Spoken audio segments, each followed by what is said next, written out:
the afterlife. أعوذ بالله من الشيطان اللعين الرجيم بسم الله الرحمن الرحيم. Brothers and sisters, Assalamu alaikum wa rahmatullahi wa barakatuh. In the previous video, in the ongoing lecture series on the day of Qiyamah and the events leading up to it, we had reached up to sign number 5. In the last video, I mentioned a hadith from the Holy Prophet which stated 10 signs for the day of judgment, right, which will happen and lead up to the day of judgment. 10 signs.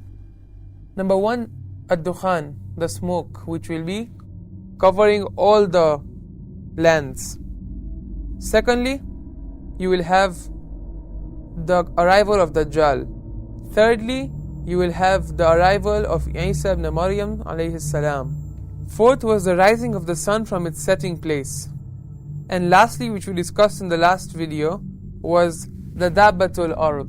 In this video, we are going to discuss the remainder 5, and that will end the chapter of the signs leading up to the Day of Judgment, wherein after we are going to go into the events of the Day of Judgment, inshallah. Sign number 6 is the breaking free and the breaking loose of the 2 tribes, Yajuj and Majuj. Now, these 2 tribes are said to be the descendants of Yafith, son of Prophet Nuh alayhi salam.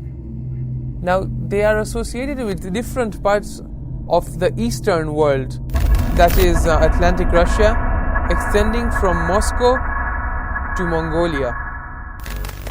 That's where it is estimated and approximated where they are. Now, the Quran tells the story of Dhul-Qarnayn, a powerful king with a 2-horned helmet, or 2 horns on his head. He built a barrier to protect the people surrounding Yajuj and Majuj, who would plunder the people any chance they got. These tribes are unable to break the barrier or climb it. This is a more historical aspect of this sign. Therefore, I will leave a link in the description below for you to check out more resources in case you are interested. The barrier was a divine mercy, but it is foretold that before the Day of Judgment, Yajuj and Majuj will break free and the earth will be in great trouble, a disaster. As the Day of Judgment nears, the tribes of Yajuj and Majuj will expand. Now this can be in many and all forms. This may be ideological, where their ideology expands. Colonial, where their area of expansion increases. Or if you put the 2 together, with that ideological and also colonial, you get together destructive influence as a result of it. Now, as it is said, the person who is greedy is never satisfied. Once they would have conquered the earth, they will want to conquer the skies as well.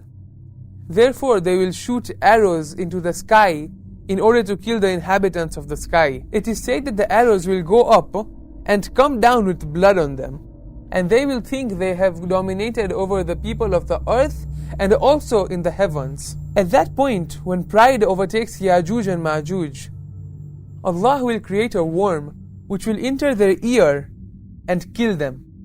Now this could be a literal worm, or it could be a disease caused by some sort of germ, or it could be figurative language, which means that there will be a germ which will cause an epidemic which will kill Yajuj and Majuj. Now in his book, Allamah Sayyid Rizvi mentions that the arrows may be referring to rockets and spaceships. The words it will return to them with something like blood stain upon it means that it will go and come back with the human still alive in it. Now at this point we have discussed 6 of the 10 signs of the Day of Judgment from this hadith. Now the remaining 4 are self-explanatory, and also there isn't enough tradition for us to go in depth regarding them. The 4 traditions are the 3 landslides and the fire from Yemen. Now remember, there's 1 landslide in the east, 1 in the west, and 1 in the Arabian Peninsula. Now, one thing to really mention here is when Imam Mahdi ajalallahu ta'ala farajahu sharif reappears, there will be a Sufyani who will gather an army and go towards Syria. From there he will collect an army, expanding it further, and he will conquer Iraq. From there he will move to Hijaz. Hijaz meaning present-day Saudi Arabia. From where he will go to Medina. He will ransack the city of the Prophet. And from there move to Mecca. Now when the army is going from Medina to Mecca, there will be a voice which will come, which will say, "O earth, destroy this tyrant group." At once the earth will open up and the whole army will perish, except for 3 people who will stay alive in order to tell the Imam what has happened. Sufyani himself will not be in that army, as it has been with cruel and scared oppressors, and will be killed afterwards somewhere near Damascus. Maybe one of the landslides refers to this destruction. It goes hand in hand with the destruction of the army of Sufyan, but we do not know for sure. Also, it is mentioned in another hadith that a part of Syria will, after a war, sink into the earth after a fierce war. It could be the second depression or the second landslide.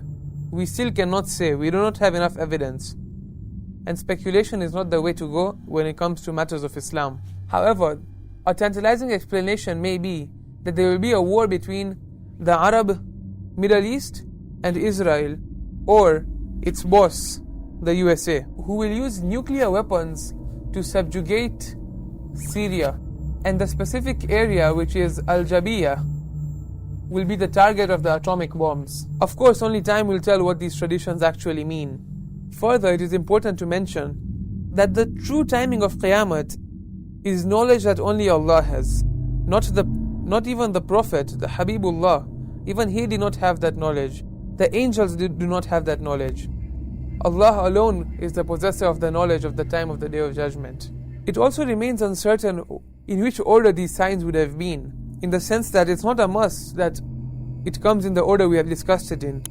It is possible that maybe the landslides come first, and then Ad-Dajjal comes, and then the smoke occurs. The real order is not known by us. After Imam Mahdi, Ajalallahu Ta'ala Farajahu Sharif, establishes his rule based on justice and mercy, a period of complete peace will ensure. At this time, the Quran will be withdrawn from the earth, marking the beginning of the Day of Judgment. Inshallah, may we all be there to witness the time of peace at the side of Imam Mahdi's army. Wassalamu alaikum wa rahmatullahi wa barakatuh.